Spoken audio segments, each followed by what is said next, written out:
అసోంలో ఎడతెరుపు లేకుండా కురుస్తున్న భారీ వర్షాలు తీవ్ర వినాశకాన్ని సృష్టిస్తున్నాయి. నదులన్నీ కూడా ఉగ్ర రూపం దాల్చి ప్రమాద హెచ్చరిక స్థాయిలను దాటి ప్రవహిస్తుండటంతో రాష్ట్రంలో వరద పరిస్థితి అత్యంత విషమంగా మారింది. వేలాది మంది ఇళ్లను వదిలి దిక్కుతోచని స్థితిలో చిక్కుకొనిపోయారు. గడిచిన 24 గంటల్లోనే 4 చిన్నారులతో సహా 10 మంది ప్రాణాలు కోల్పోయారని అసోం రాష్ట్ర విపత్తు నిర్వహణ సంస్థ నివేదిక విడుదల చేసింది.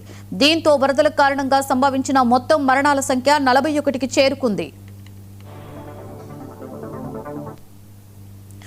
తాజా మరణాలలో శివసాగర్ జిల్లాలో 3, జోర్దాట్లో 3, చరేడియాలో జిల్లాలో 2, ధేమాజీ, కర్బీ, అంగ్లాల్ జిల్లాలలో 1 చొప్పున ప్రాణాలు కోల్పోయారు. వీరితో పాటుగా మరొక 3 పురుషులు, 3 మహిళలు వరద నీటిలో గల్లంతయ్యారు.